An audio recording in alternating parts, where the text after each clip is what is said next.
10-time heavyweight champion of the world. Shout out to TD Sports. TD Sports. Let's go, chat.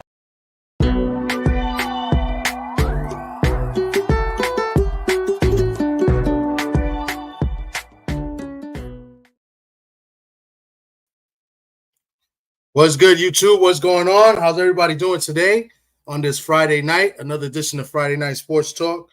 And we're going to try to keep it short and sweet. It's very hot and humid here in the Bronx, New York, with this bad air. And it's very bad. And I'm in my kitchen. I'm being cooked right now by this heat.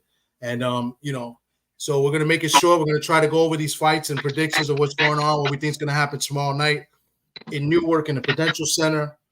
And I got my man D Free. What's going on, D Free? How's everything with you? Man, what's good? Yeah, it's hot out here. It's 93 degrees. It's 11 o'clock at night. And I see you patrolling, protecting, and serving. Yeah, man. I'm back at work. I see you protecting and serving and talking boxing on YouTube. Who's better than you right now? So let me see who's in the chat real quick. I see Clarence is in there. Salute, Clarence. What's going on, Clarence? Hope all is well. And my man Pedro, what's going on, Pedro? How's everything? He says some street urchins turn their lives around with fame and money. Some never do. Boxers don't have to be nice guys. Kick the girl who is on the ground. Fights less than stellar of late. Yeah, and what he's talking about Shakur Stevenson. And Shakur is the main event tomorrow, and all eyes on him as this is his last fight in this top-ranked deal, and he's got to impress, right? Or he's got to do something. If not, what happens with Shakur? He talked a big game, at the press conference on Wednesday, and. At the weigh-in, he looked like he was talking to this guy, Artem, I can't pronounce his name, the Armenian for Germany. And, he was talking about like he's going to hurt him to the body. So I don't know if he's going to maybe throw more shots to the body or go to the body more. I think that's where he got hurt in the Frank Martin fight. He tired out and, he took that knee in the Frank Martin fight in a very close fight last year. So what's going on? 903 Boxing. Salute to you, bro. Thanks for coming through. Salute to you. But yeah, D Free, what do you think? I mean, do you think Shakur is gonna show out, or do you think we're gonna be sleeping, by the third or fourth round, like his last fight? I think he has no choice because of the simple fact that his opponent, he's gonna fight. He ain't got nothing to lose. He put a good showing on against Frank Martin last year. And truth be told, if it wasn't for the knockdown, I don't know if Frank Martin would have pulled that fight out. Because the guy was doing some good work with Frank Martin. He had Frank Martin in there confused. Derek James asked Frank Martin, why wasn't he doing it? He was like, man, I don't know. And I've never seen Frank Martin confused like that. So I think his opponent is gonna push the action more than Shakur is. But Shakur gotta dominate because you complain about Tank Davis fighting Frank Martin. Well, you fighting somebody that Frank Martin just beat. So you gotta go out there and look dominated against this guy because Frank Martin made him take the knee. He got back up, he finished the fight. But if you don't at least drop this guy or beat this guy every single round, they're gonna say, okay, so how good are you? At least Frank Martin made him take the knee. Yeah. And to add to that, he's been talking about how he says Frank Martin is an amateur compared to him. Right. So right. I mean, he's been downplaying and talking down on Frank Martin. This is his words right at the press conference. He was saying this. People were asking him about it. And he's saying that he was an amateur fighting somebody like Tank, who's a professional. So he was kind of clowning Frank. And, now he's fighting a guy that fought a close fight with Frank. And as you said, Frank dropped him. So, I expect Shakur to come out and try to stop this guy. I think he's going to, I think he needs to. I think he needs to. because it doesn't look like he's going to re-sign with Top Rank. And that's like, another thing too. Yeah. And it looks that's like another thing. He's a free agent. Yeah, he's going to be a free agent. And he was referenced that Top Rank was going to kind of like hold like one of the belts hostage. Like if he doesn't re-sign with him, I guess they signed. Who's the other champion in there?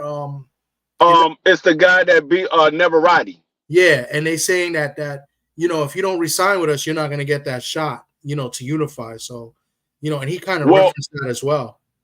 From what I've been hearing, they saying the guy Champlin, he's ranked number 8 in the WBO. They saying he's supposed to get the shot next because a lot of people thought after this fight, Keyshawn should get the shot for the WBO, but they saying that it's supposed to be Champlin next. That's supposed to get that fight.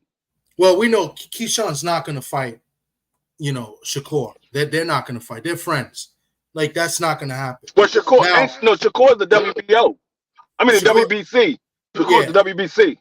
Yeah, but I what I'm saying is I don't think that they would put Keyshawn and Shakur, so they're going to try to separate them and have them go their own different routes to maybe get a title. But I don't see like any type of unification at 135. Actually, I would love to see Keyshawn and get a belt. I mean, I would love to see Keyshawn and get a belt and see if he is going to take that fight with Shakur, if he's going to try to unify, because everything Keyshawn keeps saying is he's the best at 135. Well, the only way to show that you're the best at 135, you got to beat all the other champions at 135. Yeah, and if and I'm glad you brought that up because I was going to bring that up next with Keyshawn and his fight and what Keyshawn's been saying. Keyshawn's been doing a lot of talking these last few days. I mean, if you've seen the video I posted a couple videos, Keyshawn talking. Yeah. Keyshawn has been talking a lot. He's saying he's the best guy, 135. He's calling out guys. He's talking about Tank. He's stopping Tank. He's talking about Muratalla, that he'll stop Muratalla, that he don't want him. He's making a prediction tomorrow that he's going to win by stoppage. He's been talking. Let me tell you, when his brother was on the scale, his brother, Kelvin Davis, is fighting Kevin Johnson tomorrow. He was yip-yapping to Kevin Johnson if you saw the weigh-in today. So, I mean, he's been just talking about it. Andy Cruz, if you watch the video I posted today, it's like a 4-minute video. He's talking about Andy Cruz. He stops him. He said that Andy Cruz I think he referenced Andy Cruz as being basic, like nothing special. So, like, Keyshawn Davis has been talking a hell of a lot, bro. And if you say Andy Cruz is basic, that man beat you 4 times. Now I know everybody say the last fight was controversial, whatever. The man beat him 4 times. Yeah, beat him 4 times in the amateur. So if you saying he's basic, what are you saying about yourself then? Yeah, I mean that's all facts. But he's been talking and talking, and yes, the last fight that was the Olympics. I thought Keyshawn won, but he lost. That's the 4th straight fight he lost to Andy Cruz, and you would think he'd want to get his get back in the pros, but I think he referenced him as very basic and that his style is basic or something like that he'll beat him easy. But Keyshawn he's been talking a lot, bro. I mean, to be honest with you, Keyshawn should get the win, but this guy that he's going in there with, he's 31-2 with 28 knockouts? Yeah, he's something like that. Now, is it 2 losses or 3 losses? Something like that. I'll tell you right. It's 2 losses. I think it's 2 losses. Yeah, 2 losses, 28 knockouts. Yep, you said it. You was right. Yep. Yeah, so this guy, I know people going to downplay, well, who did he knock out? Regardless of if they were notable names or not, he knocked those guys out. Yeah. He knocked them out. So the guy's a puncher. We know that he's a puncher. We see Keyshawn Davis get rocked before. Yep. What happens if Keyshawn Davis get rocked in this fight?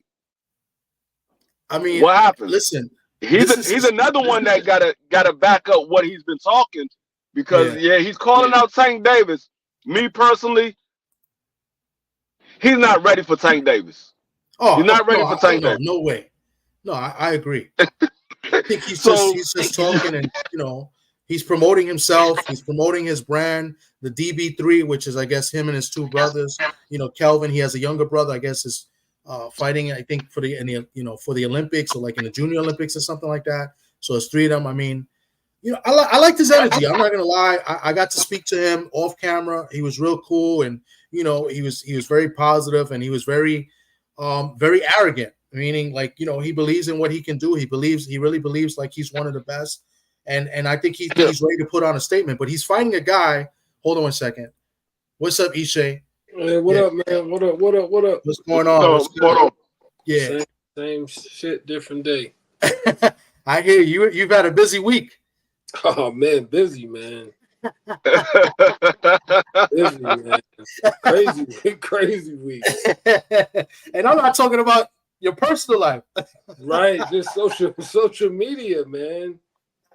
Listen, we all know, and that's one of the reasons why we have you here, because we've heard the spaces with you and Ryan and stuff like that, and I mean, to me, I already told you, I wrote to you already. The main thing the most that I was worried and upset about was those enablers, those guys that were really egging him on, and talking shit and calling people racist. I think they called you a racist, and they called Champsign a racist. Was another guy.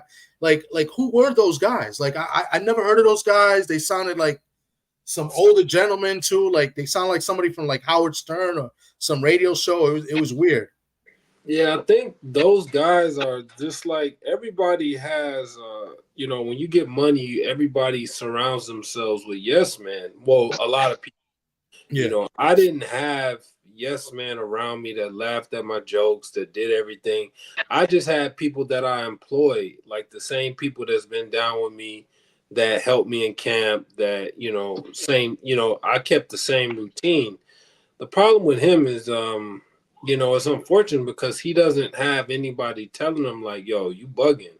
Like something is wrong with dude. Like he really and I'm not going to sit up here and blame everything on mental illness, because that's something that it should be taken serious. But I've said this, mental illness isn't somebody getting money, doing drugs, and they get money and they feel like they can't be touched now and they just start doing a bunch of shit. That's not mental illness. There's really people out there that experience mental illness. Like they may think people following them.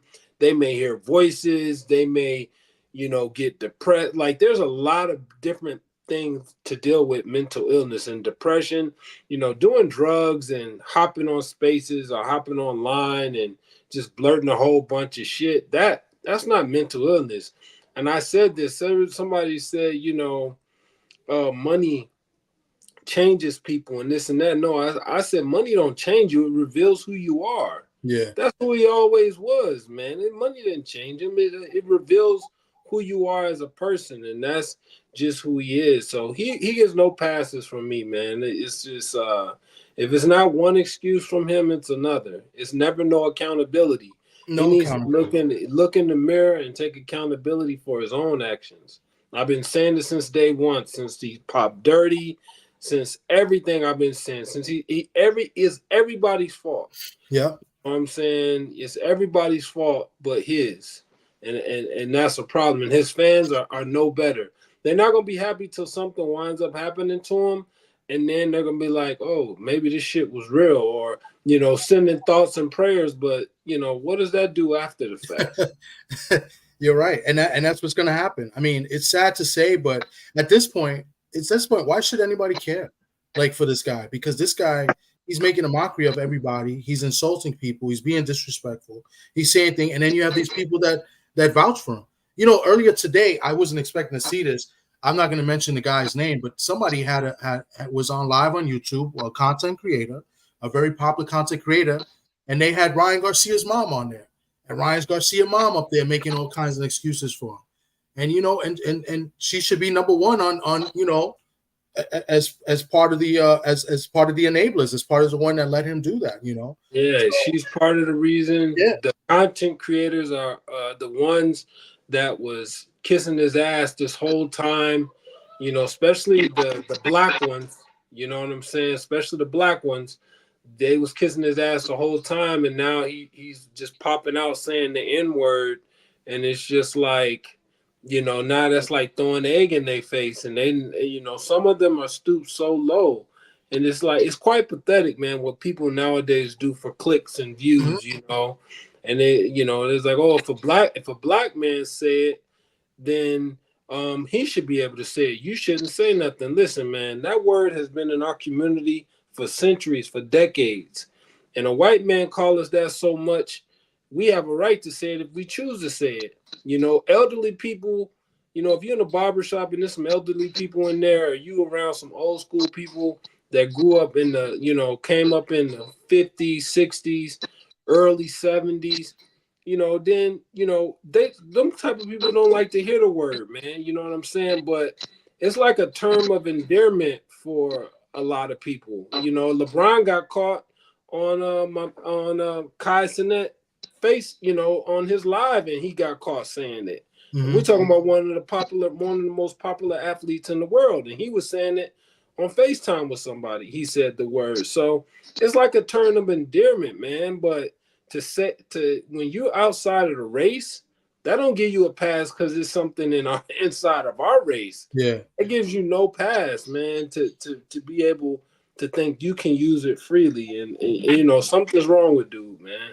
And then he doubled down on it, and it's like he made a mockery of it too, which made it much, much worse.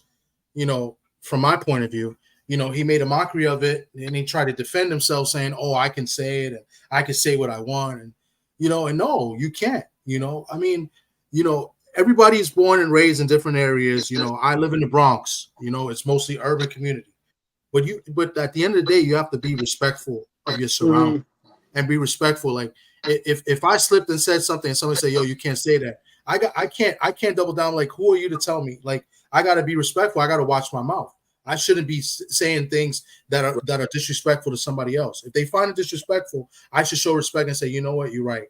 You know what I'm saying? I shouldn't be doing that. You know, and I'm not saying that I do. I'm just using that as an example. You know, for him to use that as an example of him being, you know, a Latino, and that, you know, he has black friends and Latin friends that say that's just a bad excuse, because you double down on the disrespect that you're doing. You know what I'm saying? Right. And you make a mockery of it. You know, and that's how I see it. You know, and then you have these guys who don't show their faces, who's enabling him, talking for him, saying, "Who are you?" and this and this and that. You know, and to me, they're cowards. You know, who are these guys behind the scenes doing that and vouching for him? You know, you wouldn't be doing that in public. You wouldn't be saying that in public if you showed your face. You know, so it's crazy. It's unfortunate. You know, here's the funny thing. The funny thing is the WBC, right? Suleiman suspended him, right? That does nothing. I know, because now he doesn't have to do that that drug-free program, because now he's not part of the WBC. It's like it's pretty hilarious to me. Right? Yeah, that does nothing, man. Yeah, absolutely nothing. So, D-Free, you want to touch up on it? You got anything you want to say? I mean, I mean, we talked about it earlier. The thing is, like, everybody, did you see the apology? The apology doesn't mean anything to me. No. It doesn't mean anything, because like I said on the channel earlier, when you honestly and genuinely say something by mistake, the first thing you say, as soon as you say, you're like, "Oh, you know what, my bad, I didn't mean it like that." But for you to keep going and keep going, you meant every word that you say. So the apology that comes after that, that's not genuine. It's just like the people that get, like I said earlier, the people that get locked up for killing somebody, and then they want to apologize when they get their sentence. You only apologizing because you know what the consequence is, and you're trying to lessen the sentence. You're not apologizing because you're genuinely sorry. You just apologize so you don't get a hard sentence. So the apology, I don't care nothing for the apology. What you said is what you meant, and I'm gonna take you at your word. That's what I always do. I take people at their word. So what you said is what you meant. I'm gonna take you at your word. You don't like us. You can't stand us. So I won't ever support you. I won't ever support. If he ever comes back to boxing, I would never support him. Yeah. I'm never mentioning his name again on none of my channels. None of the platforms I'm going, just like we're talking right now. I haven't said his name not one time. I'm not mentioning his name because you don't get no airtime from me. Yeah. I'm actually going back. I don't actually think he apologized. On Twitter, he's made like some apology statements to like his the Muslims. His initial statement, he never officially said, I apologize if I, when you release a statement, whether you offend Jews, Latinos, Mexicans, Black people, Cubanos, no matter who you offend, your initial statement should be on the lines of, listen, I was drunk, I had too many drinks, I've been dealing with a lot, I've been dealing with depression, post-fight depression, I got a lot of stuff going on in my life, I need some help. And for all those people that I offended, I would truly like to say I apologize. From the bottom of my heart, right now, I'm seeking I'm getting some type of mental therapy. You can totally gaslight and his dumbass fan base, and even some of these fans. Even I would have listened like, okay, a statement like that. His apology, his statement is, let me get this straight. I've actually supported Black communities. Have taken racism from Tim Bradley calling me a zoo animal on ESPN, and I turned the other cheek, but I'm racist and everybody was just drunk and saying shit people say all the time, including Black man. If you're triggered by a word, that means you're too sensitive. God knows my heart and how I protect Black children till the day I die. I was speaking against Black on Black crime. No, you wasn't. They took everything out of context, including the Muslim part. I spoke against pedo activity in every religion, and how I don't stand for that. Where's an apology? This is his statement that got blasted on social. There's no accountability there, and unfortunately, the racist rhetoric that exists in what Black people have to deal with, as soon as a Black man is murdered, or as soon as a white person goes into church and shoots up a whole bunch of Black people that was worshiping God, as soon as there's any type of rally for injustices against our community, the first thing they go to is the Black on Black crime. What about Chicago? That's the first thing they go to. So he's just following the thing. Like I said, that statement was bullshit. Mm-hmm. There was no apology. I'm not going to sit there and read. That was his initial statement after the fact. So no, that statement is a piece of shit. He never fully apologized. He never said anything. So that to me was terrible. And he's bringing up Tim Bradley. What does Tim Bradley have to do with what you did yesterday? Tim Bradley had nothing to do with that. So, man, just own up to your shit, man. Yep, that's the problem. Nobody wants to own up to their mistakes. They want to place spread the blame on somebody else, but it was you that did it. It was you that it came out of your mouth. It didn't come out of nobody else's mouth. That's the same thing like with my kids. When one get in trouble, they were like, "Oh, the other one." Well, I didn't see the other one. I saw you. Mm-hmm. Why you wanna sit and try to get the other one in trouble when I saw you do it? I didn't see the other one do it. Right. And this generation, over and over, the number one excuse, mental health. Every time. Mental health is the number one excuse for anything you do wrong, bro. Every time. It's crazy. I couldn't say that when I was young. Mental health. I know mental health is a serious thing, and a lot of people suffer from it. But I have never in my life heard so many people use mental health as an excuse. I've never heard so many people use it. It's like that's the thing to use the last the last 2 years. That's the thing to use. Mental health. I'm like, okay, I understand some people do go through it, but everybody's going through it. Right. Every time somebody got a problem, they going through it. Hey, Ryan, the type of homeboy that if y'all go do dirt together, right? Whether you go do some dirt, steal some money, go to the store, do some dirt, no matter what kind of dirt you got, and y'all get popped. Ryan, the type of dude that'll say, "Hey man, come out, they got us." and you, Right. you Right.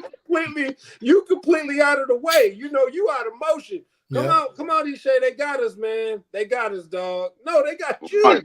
You know, he's just one of the people you can't trust, man. And you Yeah. know, like I said, kid had all the talent in the world, and I just don't know. Without him looking in the mirror and realizing his biggest opponent is him, and until he takes full accountability for his actions, I just don't know where he goes in boxing. You know, because man, I've never seen.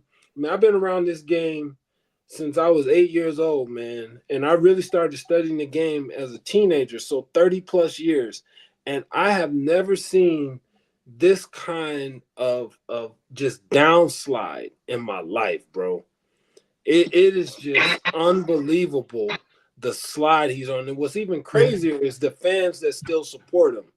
That's even what's crazier. I'm just like, my God, I haven't seen this kind of slide It's ever almost in the history. It's almost equivalent to Antonio Brown in football. Yeah, it's yeah. Right? Remember, Antonio Brown went through kind of Mhm. like some similar thing. Like Antonio Brown was one of the best wide receivers in football. And then he just started going crazy and doing the same type of tweeting about other people's wives, right? Mhm. And stuff like that. Like it's almost equivalent to that. You know, it's crazy. I mean, he's a bit older than what Ryan is, but it's crazy. I go back to when that guy was when you guys were talking or are going back and forth, and that guy comes on and says, "Who are you?" You know, Ryan's only 25 years old. He'll get better. He'll learn from it. The guy's a multi-millionaire. Yeah, he's 25 years bro. old, and you're giving him an excuse. Like, it's not like we're talking to a 16-year-old kid. He's Exactly. 25. How much does he need to get it together? You know, how much does he need to get it? He's 25, bro. Yeah. Like, come on. He's 25, and I think he has kids. So yeah, he has. I believe he has one kid, right? I don't know if he has multiple kids, but he definitely has. Yeah, I think he has a kid. So what? I mean, bro. And then now his father. I read the statement. His father reaching out that he needs help. You know, he needs some type of help. And it's just, I mean, man, we live in a time where everything is a conspiracy. Everything now is fake news. Right. Everything ain't real. So, and not surprising he has so many people, you know, backing him. Yeah, and that was the most thing that I was upset about. I wasn't even upset about what Ryan said because I've seen people say stuff like that before. I've heard them say it, and so that part right there didn't upset me as much as the fact that there was black people that was literally taking up for him. I'm like, are y'all really serious right now? This man just came out and said what he said, and y'all the ones that's making an excuse of why he said it. Instead of checking him and say, hey, you ain't supposed to be saying that. Because if I was in Ryan's shoes, the one thing that I will always want to have is somebody that's going to put me in check when I'm acting a fool. Right. I want at least that one person that's going to put me in check when I'm acting a fool, because I know at the worst part of my career, I know I can go to him and he's going to give it to me straight. Yeah. He's going to say, this is what you need to do. You need to stop hanging around this person. You need to stop doing that. Everybody else, oh, nah, you good, dog. You good. No, I'm not. I'm not good. I'm coming to y'all because I'm not good. Right. I mean, so I mean, he's an individual who needs some guidance. He didn't get no guidance from his mother and his father. It's obviously he didn't get no guidance. Or if he did get guidance, it wasn't the proper guidance that he should have got. Because it seemed like everything he do is Ryan is not wrong. Yeah. We don't understand Ryan. Everything he do, we don't understand him. Well, then he might need to check himself. They might be just leeching off of him, off his money. But you know, they are. Yeah. We live in a time too that, you know, where people, I don't know, man, whether it's just blatant racism or, you know, indecisive racism, you know, undercover racism, Well, it's not too long ago. Ryan Garcia's father was saying Devin Haney had nappy hair. Oh yeah. So Yeah. I mean, apple don't fall too far from the tree, and that's just not something you politically. That's very politically incorrect. Mm-hmm. You know. So like I said, whether it's undercover racism, into whatever type of racism, that's just not something you tell a black man, especially when you're not black. Yeah. You know, if I'm joning with my boys, I can say that, boy, you got some nappy ass hair, but if you can't use that in the term he used it in. So we shouldn't be too shocked that Ryan Garcia feels the way that he feels. And they've been complicit. You know, the mom was releasing statements saying he was innocent. He never took PEDs and all that stuff. And they've been very complicit in his behavior, and that is the problem. Nobody has just straight up listen. As a family member, I believe you're supposed to keep everything in house. You know, you never let your family business get out in the public. So even if they didn't agree with a lot of shit he was doing, they shouldn't have came out publicly and defend him because it looks like now you're complicit in all his actions. You're not part of the solution. You're part of the problem, and that is the problem. Yep. And that's the thing. It seemed like everything that he said is true. It is showing that it's not true because he said his mother had cancer, and then all of a sudden he came out with a story saying his mother lied to him. She don't got cancer. I'm like, so everything you saying is a lie? Everything you saying is a lie. Yeah. It's ridiculous at this point. I mean, when he gets reinstated, if he ever gets reinstated, nobody should really support this guy. Nobody should even bother. But you have the guys that support him. When Ishe, you brought up the fact when his father said that at the press conference to Bill Haney, there were people defending Ryan's dad, saying, "Oh, that was nothing but a joke." But it's not. It's certain things you don't say.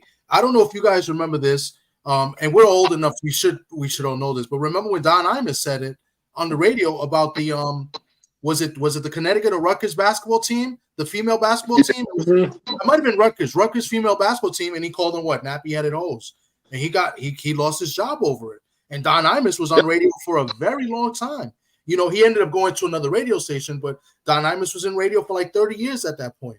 And it's just he got in big trouble off of that. He went and he apologized in person, but still he got in big trouble for that. And there was an outcry, and people were very upset, and rightfully so. And now you have when Henry Garcia says that about Bill, he was just joking. Nah, you can't do that, man. It's certain things you can't say, and it's and that's just the way it is, and people have to respect that. So. I said that on the show earlier. I said that should have been the first clue right there when he came out and said that. That should have been everybody's first clue. That should have raised the eyebrow when he said it. Because as soon as he said it, I was like, no, that was racist as hell. They were like, what you mean? That wasn't racist. I mean, he do got nappy. I said, it's not what he said, it's how he said it. Mm-hmm. And like I told my co-host, my profession, I'm trained to read people action and body language. And when he said it, I looked right at him when he said it.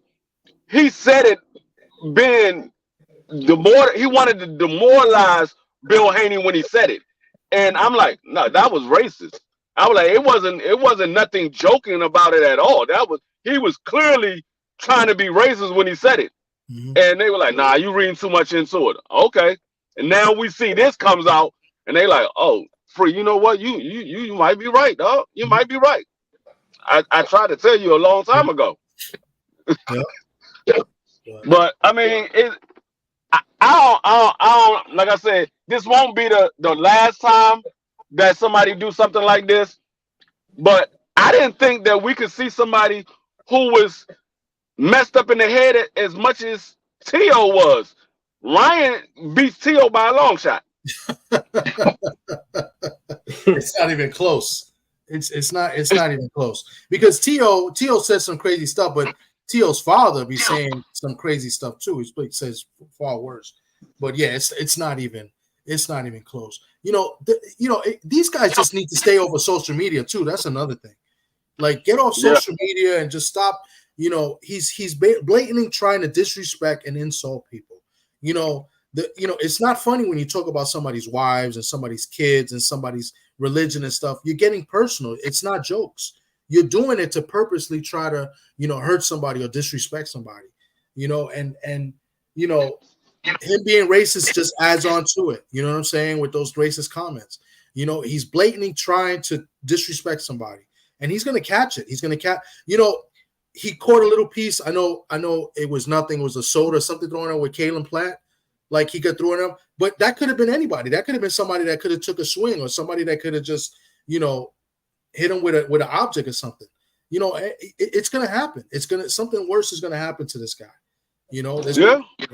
Somebody's going to look for him to try something. That's why, he's surrounded by security, but there's only so much security can do. Somebody's going to catch up to him, I think. So, bro, when you start mentioning, like, saying that word, right? And you start having multiple big time influencers or big time people that have platforms start denouncing what you said. When you have somebody that's in the streets, that was close with George Floyd, Stephen Jackson, when you have somebody, like that denouncing what you said, saying, like, we don't play by your rules, dog, the streets aren't fair. That's why when me and him was getting into it, and he was like, yeah, I can meet you we could spar. I was like, brother, I got paid to box for 20 years. You talking about my mom, you talking about all this other shit. I'll pick up something and bust your ass in the head, bro. I don't play those kind of games like that.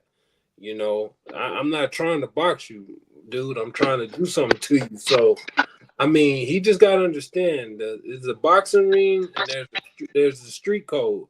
And in the streets, there is no codes. People don't do whatever they got to do. Ain't no codes in the street. Ain't no code of honor, especially in today's society. There ain't really no code. Everybody know that. Ain't no let's square up. And, dude, if they gonna stick you, they gonna stick you first. They gonna punch you first. Ain't no square up and boxing and touching gloves and all that shit in the streets, bro. So I don't know, man. Dude's trying to live that street code, and he ain't street. He ain't grow up street. He not from the streets. I don't know what's wrong with dude, man. You'll be lucky if you only get poked or you only get swung on. Cause out here nowadays, they ain't poking nobody. They try to do a drive by and keep it moving. Yeah. They try to hit you a couple of times and keep it moving. I mean, you can have bodyguards, but bodyguards can't block every bullet. Yeah. They can't block every bullet because there's no respect. There's no respect. There's no respect anymore, and there's no honor anymore. It's much worse now than it was before. Like before you had some sort of respect. If you was like in your parents' house or something, you wouldn't disrespect the house. They'd wait till your parents leave or whatever. Nah, man, they don't care. I tell you, I've never forget. This was a few years ago in this neighborhood in Soundview. The guy, and it was some type of gang related issue. The guy was carrying an infant child. He was less than maybe 6 months at the bus stop, just standing there, and somebody came up behind him and shot him in the head. And the infant fell, and they killed him in cold blood in the daylight. No respect. Oh, he had his kid. We just had that happen the other day. Yeah, it's no respect anymore. So I mean, I'm not saying that's gonna happen to Ryan. We just had that happen the other day. Literally, in the old neighborhood that I used to stay in, at the shopping center, it was a guy that was beefing with a couple of dudes from the neighborhood, and he was with his child. They literally saw him riding through with his child, shot up the car. Luckily, the little boy didn't get hit, but the father got hit like 5 times. Wow. The child sitting in the back seat. Wow. So I mean, a lot of times nowadays they don't care who you with. Back in the days, if we saw you with your family, we're gonna give you a pass. We wait till we see you when you by yourself. But nowadays, they don't care who you with. You could be with your mother, your child, your wife. They don't care. When they see you, it's on site. Yeah. When they say it's on site, They really mean it nowadays. It's on site. And let me tell you something. I'm not saying that's going to happen, but something is going to happen one day. And nobody should feel sorry for them. Nobody. I mean, no, streets aren't fair, man. No, that's the thing. The streets aren't fair, bro. You get to saying saying racial slurs, and you get to saying, fuck Muslims and all of that. Bro, the streets are not fair. You get to speaking like that, bro. He gonna run up on the wrong one at the wrong time, bro, and they not gonna be playing. Yeah, they not gonna agree. We see it happen to celebrities all the time. Yeah, it happens all the time. Yeah. So with that being said, what do you think happens next? Like, I mean, he's suspended, but that's nothing. Like, what happens? What do you think happens? Have you had any interactions with Ryan since that? I haven't. No, I haven't had. Just it's unfortunate, man. And the reason that people go, "Oh, you talk about it a lot, or you do this a lot." Well, number one, I'm in not the media, but I'm in the space where I like to talk about boxing. I like to talk about various of things with the fans of the sport. So, and then number two, his fans, man, are the one that just keep me riled up and keep me talking about it. I just can't believe how many. I told him, you guys remind me of January 6th insurrectionists. I mean, you guys are the type of people that storm the Capitol. And you did say that. I remember you said that. You guys are just crazy.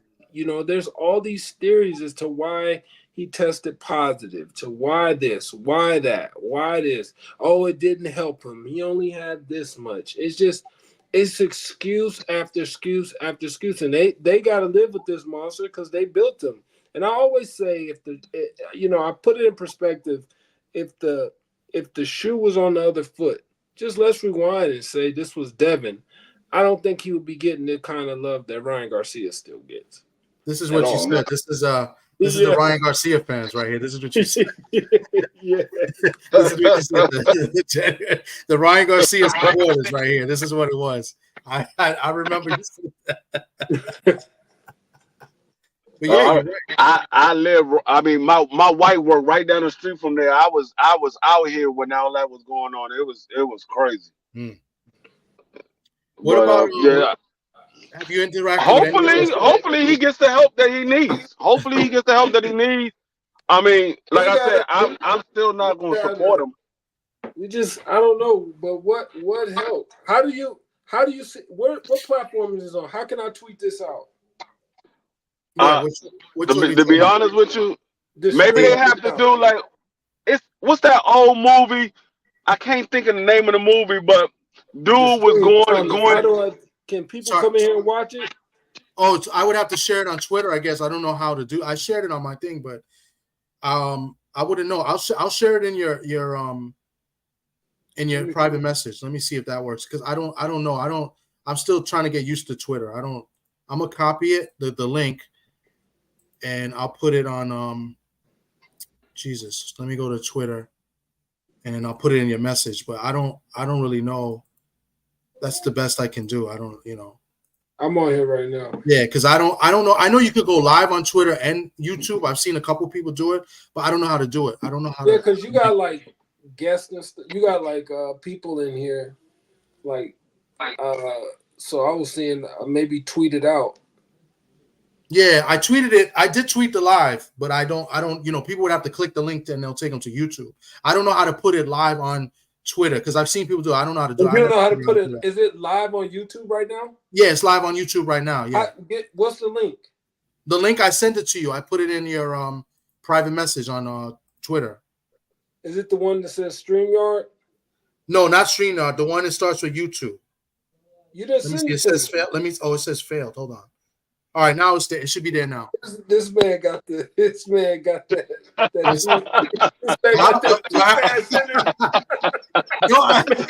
Yo, he's coming to me, man.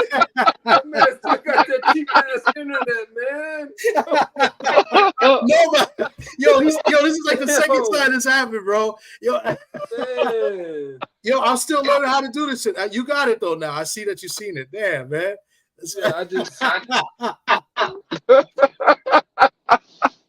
damn, man. Just to continue, because I don't want to be alone. I'm waiting for Sock to get on. Sock was on his way home for the Yankee game. He just texted me. He should be home soon. But what about like the I don't want to say names. I'll let you say the names. I don't want no problems with anybody. Like, I'm a small channel compared to these guys. But have you interacted with any of the content creators that were supporting Ryan? And you mean, well, I don't follow none of them dudes like Ego. Mm-hmm. I call him Mr. Bootlicking Shine. Who's that? That's one on there. Tone. Okay. Ego. I used to rock with Ego. I mean, I still kind of like Ego, but I noticed that he was, he was supporting Ryan. He was pro. They were all pro Devin Haney. I mean, pro Ryan Garcia, and against Devin, and now they're kind of backpedaling a little bit. So I don't know, man. It's just like I said. If this was, I just say reverse the roles, put Devin in Ryan's shoes and Ryan in Devin's shoes, and Devin would have been cooked just off the cheating allegation. Fuck everything else. Just finding out he cheated, he would have been cooked. Ryan got a pass with the cheating. He got a pass with all the shit he was doing in camp. They think I was crazy. Yeah, we do. We realize you are crazy now.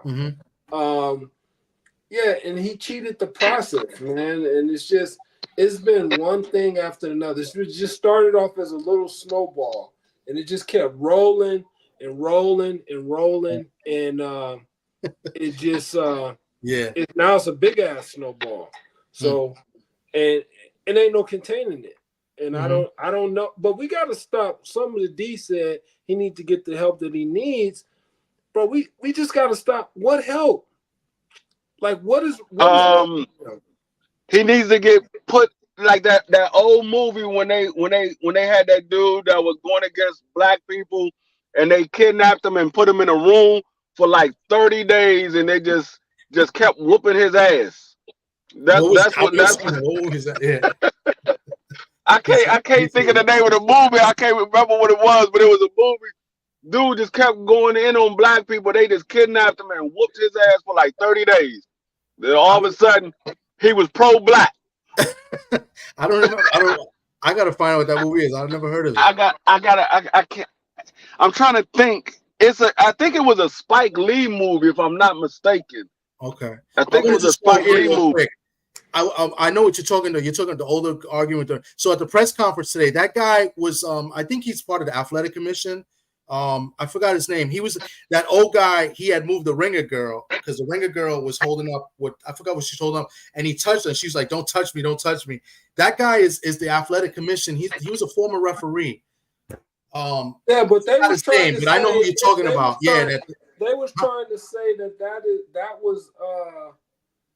was team. That was the guy was a part of that dude's team. No, he wasn't. He's his name. He's a former referee. He's part of the athletic commission. Harry Langford or something like that is his name. I was there. I'm just trying. I forgot his name, but he's not part of team Artem. Definitely not. He's part of the commission somewhere. So he was there for all the weights and everything. So that was what he's saying. But the girl was saying, "Don't touch me," the ring girl, because he had bumped her or whatever and moved her. But he's part of the commission because what Keyshawn had put his fist in Madueno's face and he pushed it down quick. Like he's part of the commission. He's part of no team or whatever. But it was pretty funny because she was like, "Don't touch me, don't touch me." But so I just wanted to let you guys know that I see them in the chat talking about it. But I don't know. I think if Shakur ever wanted to put on, if he ever needed a bona fide A performance, it's tomorrow. Yes, he's about to be a free agent. We were just talking about that too. Yeah, he didn't look good the last fight. I mean, then it was a lot of excuses. about to like, oh, camp this, camp that. And then leading up to this fight, he was shitting on Bob, shitting on Top Rank after they done paid him all kind of millions of dollars. So if he ever needed a bona fide performance, it's tomorrow. He needs to look very impressive. Or I think the only one that will possibly be signing him and still paying him $1 million is probably Eddie Hearn, because he be doing dumb shit like that. Yeah, that's true. Yeah, I don't know. Like he got to, because you said that Frank Martin is a C-class fighter. Well, Frank Martin beat him, so you got to do better than what Frank Martin did. You got to. You got to show that Frank Martin is not on your level, and this guy shouldn't be in the ring with you. Because if this fight is somewhat remotely close, people gonna look at Shakur differently. They're gonna be like, okay, how good is Shakur really? Mm-hmm. Because this guy, he got put down by Frank Martin. Frank Martin won, but that fight was similar to the Frank Martin fight. But you're supposed to be that much better than Frank Martin. So I don't know. And for him to be a free agent, he got to sell himself, because usually when a free agent, when you see the football players on their contract deal, when you see basketball players on their contract deal, that's their best. That's usually one of their best seasons ever. Yeah, you got to ball out, man, because he's and you know, listen, these guys think that because I try to give them solid advice and I say shit that I'm hating. Bro, I don't be trying to hate. I be trying to tell you, I be telling you shit because I made those same mistakes. You feel me? Yeah. Like I made those same fucking mistakes. So I'm trying to tell you, it's not a good look to be with the promoter and talking shit about the guy you with that's about to get you a fight and pay you millions of dollars. Yep. You know, it's not a great look, because I've experienced that. Mm-hmm. I've been with a promoter talking shit about the promoter and all of that at the same time. And at the end of the day, guess who it cost? Yeah, I was the big man and I was this and that, and I was hot in the game, but guess who wasn't fighting? Guess who wasn't, guess who strained those relationships? I did. It's not a good look. You always want to keep that kind of shit in-house. And he keeps saying, Bud left and Floyd left, but you ain't like them yet. Nah, and he's not even close to that. Yeah, you're not on that level yet. They didn't talk shit till they were the man. They was already kind of established. You know what I'm saying? You're still trying to get established. You haven't really secured no big mega marquee fights. Yeah. And I just don't think that's the kind of business you wanna put forth, because then another promoter be looking like shit. Well, if shit don't go his way, he gonna talk shit about me too. At the end of the day. So I mean, you always want to take the professional road out, man, and just keep shit in house, keep your feelings inside, and let's stay wrong you, man. They not wronging you, paying you $1 million. They paid you $1 million in that last fight, and shit, you did a lot of running that fight. Then a whole lot of excuses. Yeah. So he got to put on tomorrow, man. He just has to. Let me tell you, I mean, him criticizing Top Rank is a big mistake, especially when he doesn't have any contract with them now. Any close fight, anything close tomorrow, he's going to get the loss, and it's going to be embarrassing. Well, he's because we've seen Top Rank do that to people. But I don't think they wouldn't give him. He's still the A side though. He's still a terrific fighter, but I hate to say it, man. But you just have to be. You have to be exciting. That's what sells.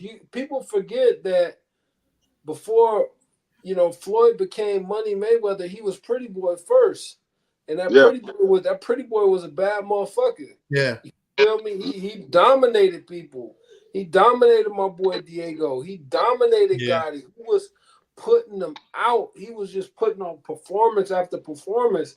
And there's nothing Shakur has all the talent in the world, but man, you can't be that good and keep constantly being the snoozers. And, you know, and people don't want to see that shit. Here's the crazy part. He gets good turnouts. This is the 4th fight he's getting in his hometown in Newark. He's fighting at the Prudential Center. Today's the first. Wednesday was the first time I've been there. It's nice. The seats are good anywhere, right? It reminds me of the Barclays. It's really nice. You know, I believe they're almost sold out for what they're selling now. They're not selling out the whole arena. I believe the top is not being sold, so they're closing it off. But the rest of the arena, it's close to being sold out. So this is his 4th fight. You know, will he get that with another promotion company? Like Top Rank is let you fight at home. You know, they got a big poster of him in the Prudential Center, right? Where they pretty much only show hockey. It's the Devils arena, right? The New Jersey Devils play. So I personally think he needs a stoppage here or a total beatdown, like, you know, dominating performance, like a couple people said, like G5 just said. You know, I think, and he's been talking like he's going for the stoppage. Well, he keeps saying don't run. Don't run. That's what he keeps telling the guy. Don't run. I don't know. Run. That's like Shakur Stevenson telling me don't run. You're the runner. You're the runner. But see, the one thing that I don't think we thought about, because we know that Shakur is going to be a free agent after this. His manager only works with Top Rank. That's another thing. He don't have no fighters with nobody else. So how good of a relationship does his manager have with another promotional company? I think like I said, I just told you, I think the only person that would be dumb enough to keep him on 7-figure paydays would be Eddie Hearn. But going to Eddie Hearn, who does he fight? Who does he fight? Because, you know, Loma looks like he's going to fight Tank. Tank has options. And where can you take Shakur where he's going to sell to? Mm-hmm. Where is he going to sell? You know, you bring him you could take Tank anywhere. He's going to sell. Right. Yeah. You can take Tiafumo a lot of places. He's going to sell. Where can you take Shakur where Tank fights everywhere and sells out? So where can you take Shakur at this point and he's going to continue to sell? It's got to be, it's got to be in the East Coast. It's got to be tri-state because I think the only other place that he could sell outside of the New Jersey, New York area would probably be his hometown right now in Houston. That's probably the only other place that he can sell. And if he sells there, that's gonna be mainly because of Jay. Jay gonna get him to come out, you know, maybe do something with some rappers or something like that. But the name and the style just don't, you know, it's like he's good. He's so fucking talented, but it doesn't translate to selling. Mm-hmm. It does. You don't see him and just be like, you know, it sells. You know, we're looking at just guys just surpassing him up, man, and he takes it personal.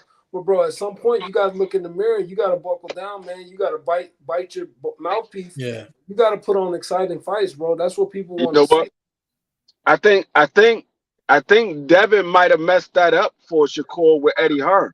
I don't know if Eddie Hearn gonna be willing to put that money out because, I mean, Devin was with Eddie Hearn, and Devin hasn't really sold like that outside of the Ryan pay-per-view. I mean, according to them, it didn't really do that well. I mean, according to Oscar, it didn't really do that well. But the fight that he had with Regis when he came back to Matchroom, live gate was only 1 million. His live gate was only 1 million. He did good in his hometown. I think he did better than that. He did good in his hometown. Not with the Regis fight. The live gate was only $1 million. And that was the one in San Francisco, right? Yeah, the one. Yeah, I thought he did good. I thought that. I think that one did well where he was from. That one did well. I think he did well. I think that one almost sold out, or maybe sold out in San Francisco. But it might have almost sold out. But what was the tickets going for? That's the question.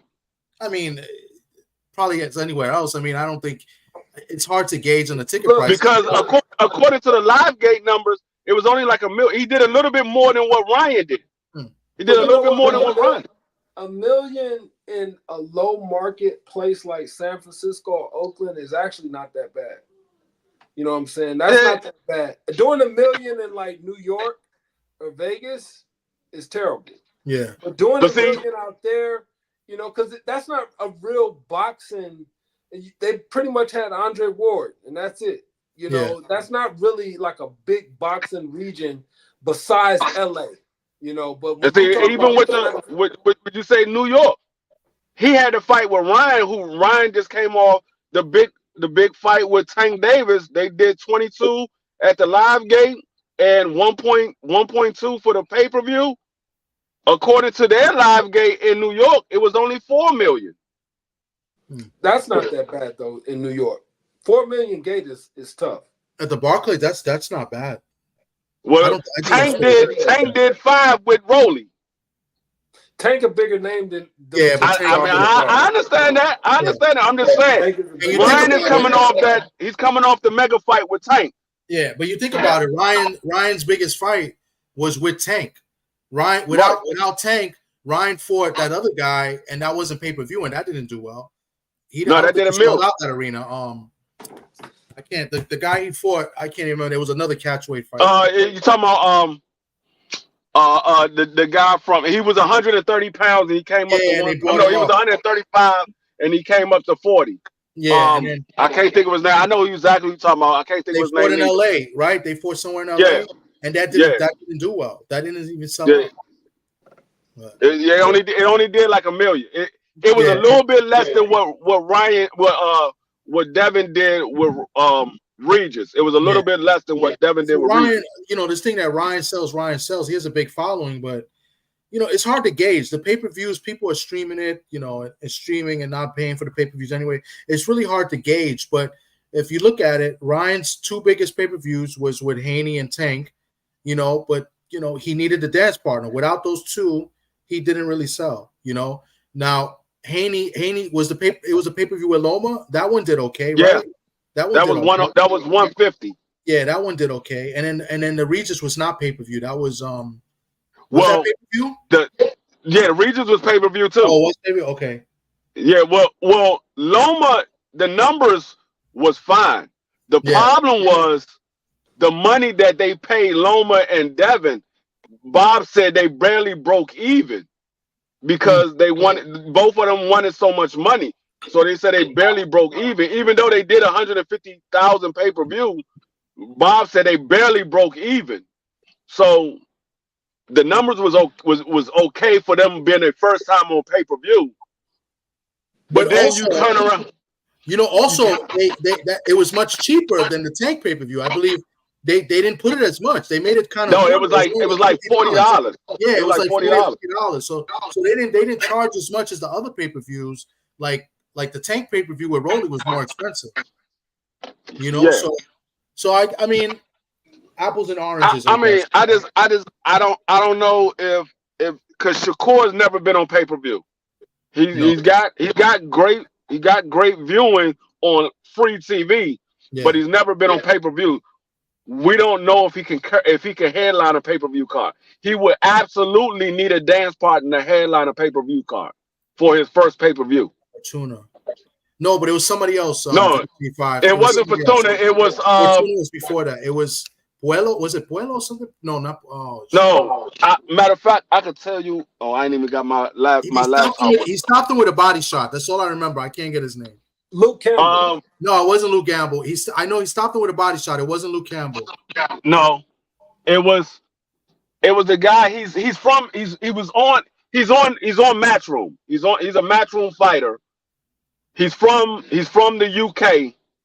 He's a Latino fighter. No, that's Luke Campbell. He stopped. No. This was his last fight. Duarte. That's his name. Duarte. Okay. Yeah. Duarte. Yeah. Here's a question: Does Rick Laser drop correct pay-per-views? Honestly, I don't know. I don't. I think the Dan Raphael is the only one that reported Tank Davis did 350,000. So I'm gonna call that number cap. Well, No, yeah. Then Rick Glazer then Rick Glazer said that was not accurate. So I don't know. I've heard from multiple people that number was around 150 to 200 mate tops. Wow. And he just came out of nowhere and just reported 350. And I'm gonna call that cap. I think he's capping. Okay. So do you think Rick Glazer drops the correct numbers? Listen, well, I'm gonna tell you what Rick Glazer said. He said the numbers that he gave wasn't the actual numbers. He said he gave those numbers because of the promotion. He believed that's what the numbers are going to do because of the promotion. Those wasn't the actual number. That's just what he believed it was going to be. He said those wasn't the actual numbers. But he reported that it was 150. Right. And he said because of the promotion, because of the promotion, he believed it was going to be 150.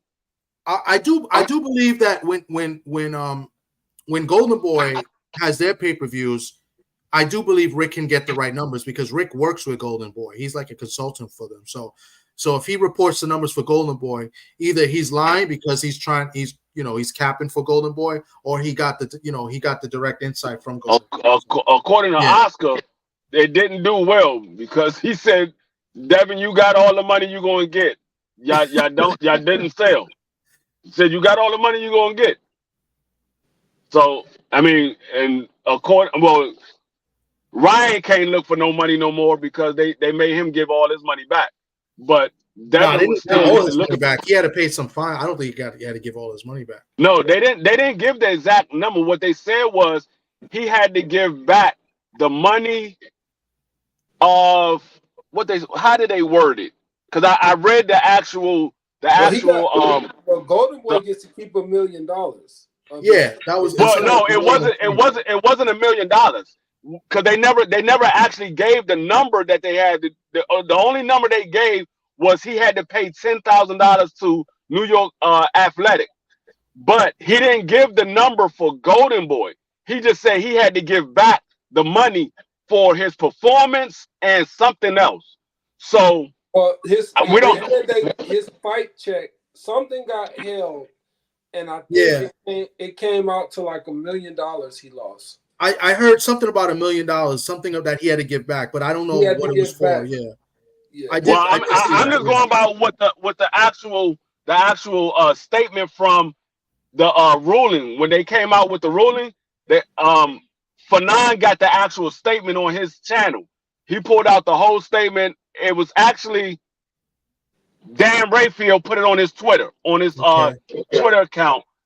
And the actual statement, it didn't actually have the number that he had to pay back Oscar. The only number that it had was the $10,000 that he had to give to New York Athletic. But whatever he had to give back to Oscar was for the fight and the performance or something like that. So I don't know exactly how much he had to pay Oscar because they never stated the exact amount that he had to pay Oscar.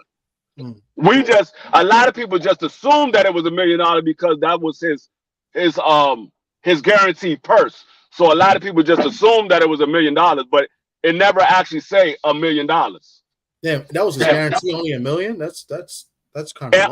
And when Oscar said something about when the ruling came out, Oscar said Ryan had to pay back millions. He didn't say a million. He said millions with an S. What's the other fight card in tomorrow? Zepeda's fighting. What what platform Zepeda fights on? Zepeda's fighting tomorrow. So I'm not gonna see it because I'm actually gonna be at the Prudential Center. I'm gonna be at the fight in Jersey. But William Zepeda's fighting, right? William Zepeda, if he's fighting, it's gonna be on the zone.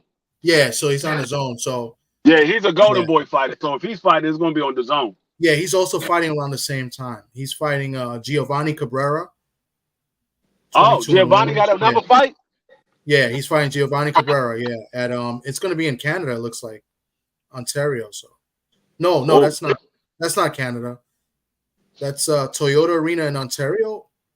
That sounds like it's Canada? Ain't Ontario in Canada? No, that's not Canada. That's the States. Toyota Arena is the States. I'm trying to remember where that's at. Yeah, it says Ontario. California. Okay. Okay, California. I Yeah, know so it was he's the fighting. state. Yeah, I just I'm not don't gonna get to remember watch that until I get home. So I'm gonna be at the fight. Real quick, let me just go. There's a couple fights I'm looking forward to tomorrow being there. Probably not on anybody's radar, but I want to put people on the radar. Watch out for Ali Feliz. He's making his third fight. He's a heavyweight prospect, Dominican out of Connecticut. He's gonna be good. I think Top Rank is invested in him a lot. I wanted Sock to come up here and talk about it because Sock knows a little bit more about this kid. I got to talk to him and his brother a little bit today. So watch out for him. He's fighting another guy that's 2-0, but it's a guy that he should kind of handle and beat easy, because he already got a fight lined up next month. So they're trying to get him to fight like 5-6 times this year. So and then my other guy that is making his pro debut, Keith Cologne, he's fighting at the featherweight division. I had him on my show before. He just fought in the Nationals last month. He lost in the finals, and he's making his pro debut. He's from Newark, so his pro debut is in Newark. He's fighting a guy out of Memphis, Tennessee. The guy's 4-1. The guy's only loss was to that guy, Kamel Moten, the guy that's I guess under Mayweather. So he's fighting the guy that Moten knocked out in 1 round. So this is going to be his pro debut. So other than that, the card is pretty solid. Keyshawn Davis is fighting this guy Medueno, who's got like 28 Ks, he's 31 wins, 28 in on the knockouts. Keyshawn's been talking a lot of, lately talking about he's the best 135. He's been the most amped guy on this card as far as the fight week promotions has been. He's been talking the most. His brother's fighting on the card, Kelvin Davis. He's fighting this guy, Kevin Johnson. He's been around. He's fought, he's been around the block. He's like 12-3. That should be a good fight. Other than that, but then the co-main event is pretty good. You got Robson Conceição, who's fighting his 4th time fighting for a world title, fighting Oshaki Foster. That's going to be a good fight, I think. I think this is the last shot for Robson Conceição. I thought he beat Valdez a couple years ago. I thought he got robbed. And then, when he fought Shakur, Shakur didn't make weight. And then he fought Navarrete. Some thought he won, some thought he lost. Navarrete scored like 3 knockdowns in that fight, but I thought he might have won more rounds. He outboxed him. So this may be the last shot for Robson Conceição, and I like Oshaki. Oshaki, everybody looked good today in the weight. The only guy that pretty much that didn't look good, even though he made weight, was Kelvin Davis. He had to strip down. But everybody looked good.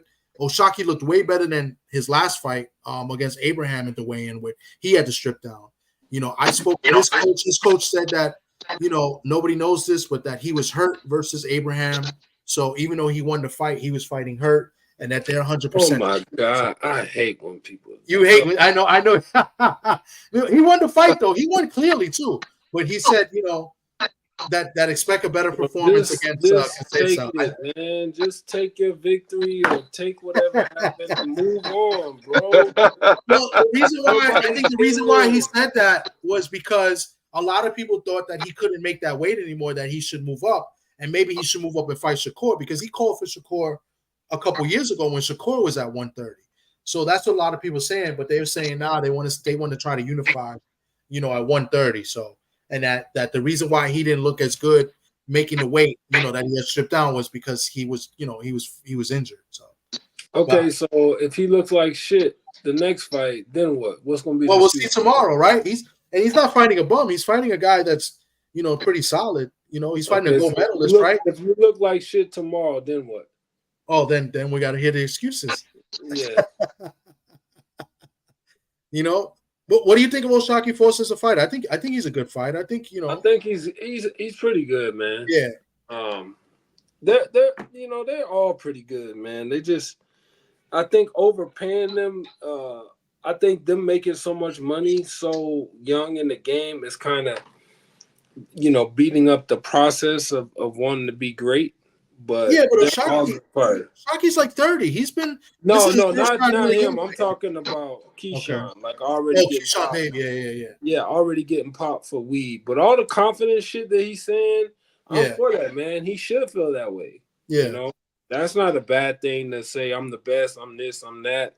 Because eventually you got to get in the ring and prove it. So. I have no problem with that, but you just got to be disciplined. You shouldn't be this young in the game and getting popped for weed and shit like that. Yeah. That was last year, right? I said that earlier on my channel. Somebody was like, because I was talking about Abdullah Mason. I was like, I would love to see Abdullah Mason versus Keyshawn. And they was like, who did Abdullah Mason fight? I was like, who has Keyshawn fought? I mean, outside of old washed up Pedraga, Keyshawn ain't fighting nobody neither. He hasn't played. I'm like, dog, Abdullah Mason got more fights than Keyshawn. Keyshawn going to his 11th fight. Abdullah Mason going into his 14th fight. Yeah. And he's so much younger. I mean, I think it'll be a good fight between the two. I don't think it's going to happen no time soon, but I would love to see them two get in it because I think Abdullah Mason has a shitload of skills. Yeah, that man, he's only what 20 years old. 20 years that man old. He look like he's been fighting for at least 15 years. That man, he. I ain't gonna say I'm not gonna say he's above where he's need to be, but that man, only thing he needs right now is experience. That's the only thing he needs. He got boxing ability, he got power, he got good defense, he got good footwork. He just need the experience to build up his ring IQ. Yeah, and he's fighting a guy that's been around. He's been around for a minute. He's fighting a Puerto Rican guy, Luis Lebron. He's 25. He's 20-5 and 1 draw with 13 KOs. It's a good step up fight. And Abdullah's been busy. He's trying to fight like 5 times this year. So, 20 years old. And it's like 5 of them. There's like 4 other brothers that fight. That's supposed to be pretty solid too. His younger brother about to make his pro debut. Or he just made his pro debut. I can't remember if he just made it or he's about to make it. I know one of them who I got the contact, Adele Mason. He fought last September. I got his contact, but he's older than him. He's 25. Yeah. He's old. He's I think he might be the oldest. Yeah, he's 25 years old. He made his pro debut in September. I want to say September of last year. So he's looking for his fight. So I'm looking to talk to him. I'm looking to have him on. If I could get him on, I'm gonna try to reach out to him again tomorrow at the fight. But he gave me his contact. So if I get him on, you guys come on and talk to him. But I spoke to the father. The father's a real nice guy. But all of them are athletes. They're a family full of athletes. It's 5 brothers and they all fight. So. But it's a good step up fight for him. He's fighting a guy that he's been around. He's got 25 fights. So the card is pretty good. I think the card is pretty good. Up and down. It's a good showcase. The guys that are supposed to win are probably going to win, and the early fights. But the main event is interesting because Shakur, has to make the statement, and that co-main event is solid. That's an even match fight. Because I think pushover. I think the co-main might be the fight of the night. How good is the guy that Shakur is fighting? Huh? How good is the guy Shakur is fighting? Is he solid? I think he's solid. He's solid. Beat him. Yeah, he's solid. I ain't gonna say he's one of the best fighters, but he's a solid opponent, and it's supposed to be a showcase fight for Shakur. But like I said, it's a guy that's going to press the action. He's not going to just let Shakur stand on the outside. He's going to come at Shakur. He got decent boxing ability, but he's not no mover around the ring. But I mean, if you watch the Frank Martin fight when he fought Frank Martin, he gave Frank Martin a hell of a run for his money. Yeah. He gave him a hell of a run for his money. And some people thought he beat Frank Martin. Frank Martin was not winning, but hanging with Tank till he got clipped, until that ring kept getting smaller and smaller. Yeah. He hurt Tank. I thought he hurt Tank in like round 5. I thought he hurt Tank with a straight left. Like you saw like Tank got kind of like bothered. I thought he, not hurt him, like made him wobble, but he got his attention. Tank Frank put up a good performance in that fight until he, like you said, until he got caught.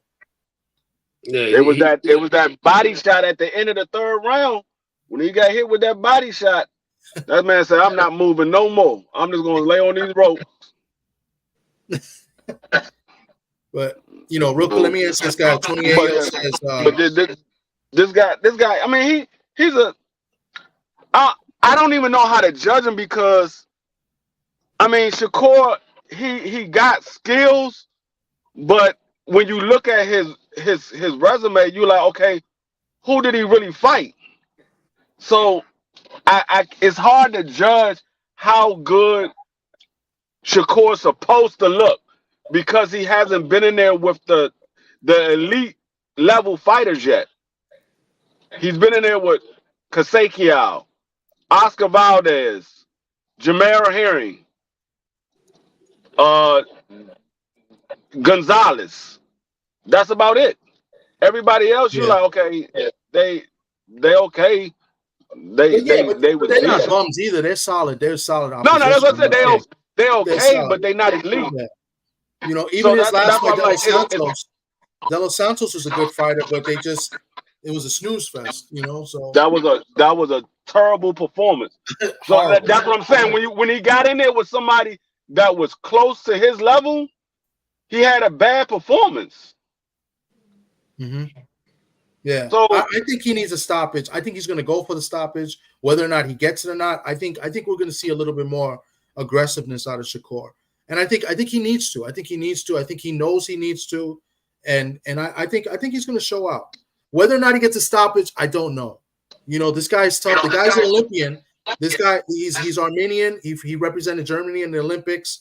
You know how I feel about guys that fight in the Olympics. I always give them a little bit of credit. I say they're solid. I don't call them bums. I think they're solid fighters. So, and he was already in the ring with a guy, a top guy in Frank Martin who gave Tank a tough fight, and some, like I said, like this. Already beat him. I don't think Shakur is going to stop him. No. Nope. I think Shakur is going to get a unanimous decision. And the reason I say that is because I believe Frank Martin is a bigger puncher than Shakur. Frank Martin didn't stop him. And Frank Martin hit him with some clean shots in that fight. He hit him with some clean shots. Yeah, he dropped him. He dropped him. Frank Martin hit him with some clean shots, and he kept coming at Frank. Yeah. So I don't think Shakur is going to stop him. I think if Shakur stop him, that's another notch on his belt. But I don't think he's going to stop him. I think he's going to get a unanimous decision. What was Shakur's last knockout? The Asian guy that when he first moved to 35. Oh, he stopped that guy. Yeah, he did stop the Asian. Yoshino. Yeah, that was in the Prudential Center too, I think. How long ago? Yoshino. That was like a year ago. That's last year in April. Okay. Yeah, Yoshino. Yeah, and that was in Newark too. So he's been fighting in Newark. Only the De Los Santos was the one in Vegas. So his last 2 or 3 fights has been in Newark, New Jersey, in the Prudential Center. So yeah, he said Top Rank stalled his career. I'm trying to figure out how. I don't know how they stalled his career because they've been putting him in the right stages and the right arenas, to sell his fights. I mean, I don't know why he would say that. But what are your predictions for tomorrow? I know D-Free, you said unanimous decision. I'm going to be brave. I'm going to call a 10th round stoppage. I'm going to go decision, man. If he don't come out with that fire, man, I'm go. You're only good as your last performance. So I'm just going off that last performance, man. And I hate when fighters use the excuse, this hurt, that hurt. I was sick. So I'm just going to go unanimous decision. He has a lot of talent to where he can, even on a bad, look so good now, he can still win. So I'm going to go unanimous decision too. Okay. Oshaki and Conceição. That's going to be a good fight, man, I think. I got Oshaki in a unanimous decision.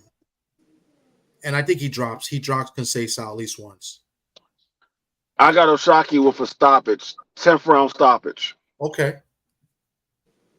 And you said, what do you have?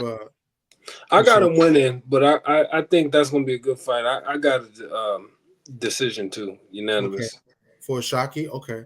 Mm-hmm. And then I guess the other good fight would be Keyshawn Davis and Medano. He's saying he's going to stop the guy. let's see. I'll take Keyshawn. I think Keyshawn's going to win, and I'll say 8th round stoppage. I think he can get him out of there too. Yeah. I think Keyshawn is going to win, but I think Keyshawn is going to hit the canvas for the first time in his career. Wow. This guy's woo. You heard it here first. You heard it here first. It's possible. This guy's got power. And the way Keyshawn's been talking, he may, jump into something. That can happen. He may jump into something looking to, start fast and run into something, and he may hit the floor. I didn't like how what was it last fight or the fight before last when Keyshawn got rocked. I didn't like how he responded. It was the right fight before that because Pedraza didn't do anything. The fight before last he got rocked. I didn't like that was the one the one in Texas, right? Where he got caught for weed. That fight. Yep, it was that fight. Yeah. But I think Keyshawn is going to win. I think the guy got both his losses. The guy got knocked out. So it's safe to say if Keyshawn wins, it's got to be by knockout because the guy ain't got no losses by decision. By decision. Well, I think it's going to be a fun night, but I would love to see it. I would like, sometimes it's good when a guy comes off the canvas. Look at Bam Rodriguez.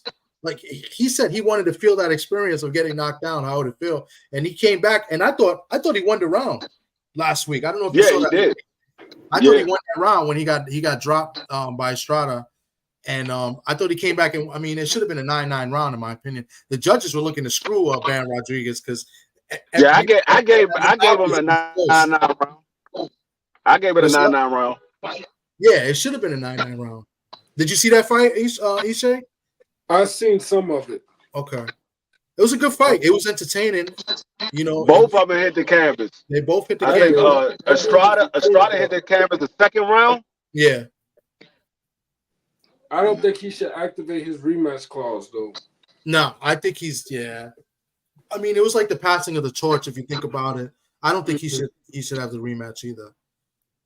But that was a good fight. You know what's a good fight too was the Ali Walsh fight. I thought that was a good fight too. No, Ali Walsh. I thought it was a good fight. I'm not saying it good. No. I thought it was a good fight, bro. You didn't think it was a good fight. I'm gonna tell you. This is how you know. They wanted to correct their mistake. Because the first fight, I thought Ali Walsh won the first fight. This fight, I thought he lost. They wanted to correct their mistake. I thought he lost this fight. I don't know why you're laughing. I didn't say that. Bro, man, the fact that we even talking about that, listen, the kid is trying to find, I think the worst thing he did was say that Jake Paul offered him a fight and he turned it down because he didn't want to do it. Yo, bro, get that money, man. He should have. Yeah. He needs to because he ain't going to get no money nowhere else. No, he's not. I think he's a great kid, but I think he's very limited. Yeah. Very limited. And I think the only way he could possibly get a title is if Top Rank has to do just wonders maneuvering him, bro. Yeah. And I just don't see it. Now, I hate saying that because I'm a firm believer you can do anything, but the kid is just so limited. Yeah. And, he's so limited off of just what I see. So I just think he should get that. But the fact, bro, he did not look good that fight, man. He didn't. He looked somewhat like maybe like a novice, And I said it. I was like, bro, you saying Jake Paul? I don't even know if he could beat Jake Paul. Oh, wow. I don't know. He get knocked out by Jake Paul. No, I don't know if he gets knocked out.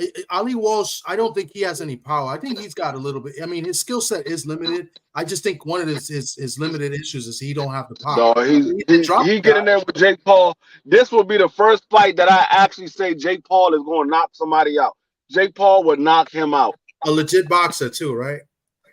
Yeah, that man, he get hit way too much. Way too much. And Jake Paul is the bigger guy too? No. What y'all think of Shane Mosley Jr. and Daniel Jacobs? They're fighting tomorrow too, right? I Yeah. don't know. Is it tomorrow? Yeah, I think they're Yeah. fighting in the undercard of what is it? Nick Diaz. That Nate Diaz is fighting Williams guy, the Pater card. That Williams the no. Pater card. No, it's another card. It's That's not. You sure that's tomorrow? I'm almost positive they did the weigh-in today. Nate Diaz and Jorge's what's that guy's name from Florida? The UFC fighter. You sure they're under that card? No, it's not the Sabata card. It's a different card. No, I'm saying, but you sure they're fighting tomorrow? I don't think they're fighting tomorrow. I'm almost positive they are. I'm gonna look it up. I bet $1. I'm almost positive it's tomorrow. I swear to God, because I saw the press conference was this week. I think Shane Mosley Jr. wins that fight. Yeah, I think he's on the undercard of that fight, bro. I swear to God. Hold on, let me look at it. It's Nate Diaz versus Masvidal, and it's a boxing match. It's not UFC because they already fought in the UFC already. Oh, you're right. It's tomorrow, right? I'm almost positive. Yep. I think Shane Mosley Jr. I think Shane Mosley Jr. wins that fight against Jacobs. Yeah, I think he wins that fight. 500,000. Jorge Masvidal 300. Daniel Jacobs 100. Yep, I see it now. Shane Mosley, and that's the undercard, right? I think Jacobs is on that undercard. He's not on the Golden Boy card. He's under there. He's in California. He's fighting tomorrow for sure, though. You're right. What do y'all think about that? Y'all picking Shane, huh? I got Jacobs. I'm picking Shane. I'm not picking Shane. I'm not picking. You only picking Jacobs because he's from New York. I'm picking Shane. I just think that Shane. I think he's limited. I don't think he's that skillful. Like, you know. I think Jacobs been out of the ring too long. I don't know. I'm going with Jacobs. I think Jacobs is just. When was Jacobs' last fight? Like 3 years ago? I don't think it was that long ago. It was like a couple years ago. Or was his last fight was against that guy that fought Canelo? It was against John Ryder. Was it Ryder? And Ryder beat him, right? Yeah, he lost to John Ryder, and John Ryder got that fight with Canelo. No, so that was like 2 years ago. That was like 2 years ago. Let me check this. Yeah, I guess so. Danny Jacobs, right? His last fight was I think you might be right. I'm still picking Danny Jacobs. I don't know, man. That's tough because there's a reason he's fighting Shane. So I don't know how much he got left, bro. That's tough, man. Jacob's been around for a long time, brother. Yeah. I think I haven't seen too much of Shane, but I think I may have to get I gotta go with Shane, man. He's on a win streak. He's on a 4-win win streak, but he lost to Jason Quigley. Like I don't know. Yeah, I'm gonna have to just side with what he promotion? barely beat Rosado. What promotion is all? Who's promoting all these shows? So the Danny Jacobs fight is in Anaheim. That's the one. That's the undercard to the Nate Diaz Masvidal fight. Okay, who's promoting that? Who's promoting that one? That's probably that's probably daggone what's his name? Is that Jake Paul then? No, it's not. It's I'm looking up now. Solomon Angle? I don't know. Is that a I don't know who that is. Who that is? I was thinking Danny White. I was thinking Danny White. No, it's because this is some weird promotion, like, you know, because these guys have already fought. Those are the 4 biggest names on the card. I'm looking at it. Oh, Moten is fighting on the card too. Carmel Moten. Yeah, Moten is fighting on the card. Yep. Yeah. Moten is fighting on that card. Yeah, the promoter Solomon Angle. So California State Athletic Commission, matchmaker Eric Boutier. Yeah, this is just a fantasy fight in boxing because they already fought in the UFC and Masvidal beat him. Yeah, Masvidal gonna beat him again. Yeah, but I never thought Shane Mosley was any good. Shane Mosley, he got like 4 losses. He lost to Quigley. He beat Gabriel Rosado, but everybody beats Gabriel Rosado. You know, so like he's like the gatekeeper. You know, well that's about it. But Jacobs hasn't fought in 2 years. His last fight he lost to Ryder. Yep. My decision. I'm gonna go with Shane Mosley. I just that ring rust and the fact that he's old as hell. How long has Jacobs been off? That's 2 years. Two years. I'm going with Shane too, dog. 2 years is it? That's 2 years. You come back, you shake the rust off. You don't come back against a guy like. Well, I'll go with Jacobs. Like 2 years. If Jacobs was still in his 20s or his early 30s, then yeah, maybe. But Jacobs is what, like 37, 38? Oh yeah, he's close. He's pushing 40. Yeah, nah, I'm not going with Jacobs. No. No. He's how old? Let's see. Did they list his age here? I don't see his age here. Yeah, I think he's like 39 or something like that. I know he's up there. Yeah, it doesn't say. But I'm gonna tell you what. I saw Jacobs last month in the Xander fight, and he looked good, and he dapped me up. So I'm going with Jacobs. How about that? You just got the New York ties, man. I told you he only going with him because he's from New York.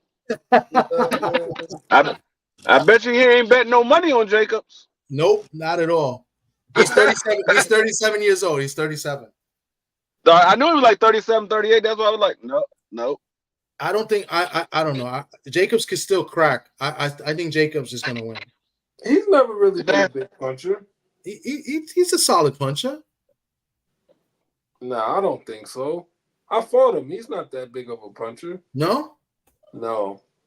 I mean, his biggest knockout was like when he came up with Peter. He knocked out Peter Quinlan in that first round. That was crazy. But yeah, I don't think. And if you think about it, another reason why I'm not going with Jacobs. He faded in the second half of that John Ryder fight. He faded. Yeah. That's why Ryder got the win. I'm still picking Jacobs. I'm being New York biased. I don't care. Yeah, I definitely not going with Jacobs. I just don't think you lose to John Ryder and you get gassed out against John Ryder and you set out for 2 years. Mostly lost to Quigley. Yeah, but Mosley is the more active fighter. That man sat out for 2 years. 2 years for off from boxing is an eternity, man. Yeah. Nah, it's true. That's a long time, brother. This must be a good payday for him because I thought he was going to retire. It's like 2,000. I read the reports Dan Raphael put. I think it's 200,000. That's a good payday for being off for 2 years. Yeah, it is. But he's got to have money already. I would hope he has. He has some of his money. Look, man, you talk to a lot of retired fighters right now, me included. If we could come back and snatch a 200,000 bag, we coming back. You come. That's a lot. I hear you. That's a lot of bread, bro. Yeah, but Jacobs has made good money. He should. Yeah, he has, but you never. I hate when people say that only because you never hear Elon Musk or the boy from Amazon just say, "I'm making too much money." People that make money keep making it. So if they're gonna pay that man 200,000, we're not talking about coming back making 15, 25, 30. We talking about this man coming back and making damn near $250,000 just to fight somebody that has been active, but he ain't no killer.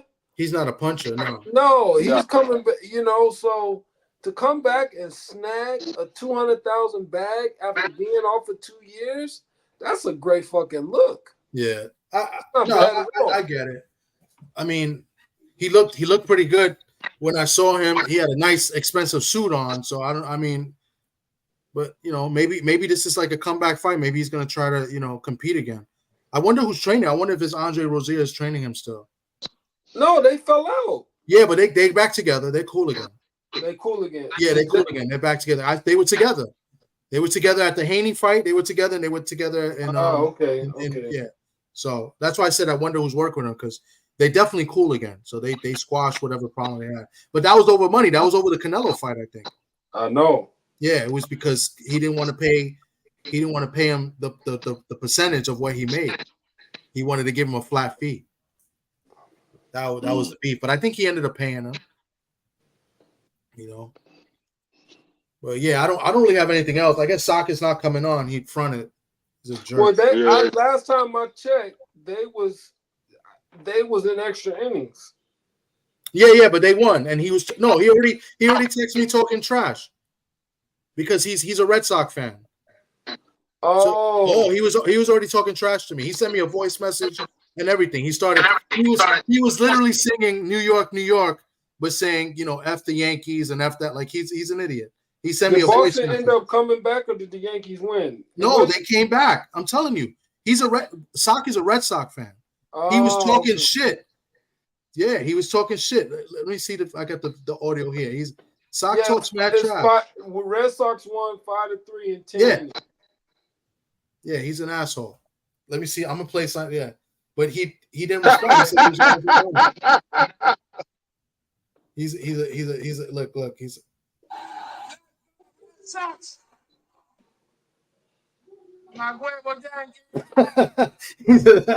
You heard him?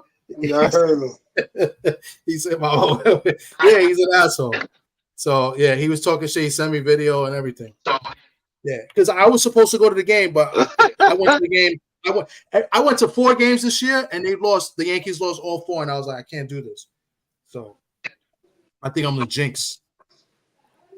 But yeah, he's not. I don't think he's coming on. He said he was going to come on, but he should have been home by now. But I hope he done had a couple of bottles. Huh? He probably had a couple of bottles. Yeah, he went with a friend of mine that I know too, that we know, and they probably hit up a spot. So anyway, guys, I think that's it for me. I got to get ready tomorrow. I got to get up early, and then I got something to do, and I'm gonna be at the fight tomorrow. So internet telling you only got 5 more minutes left.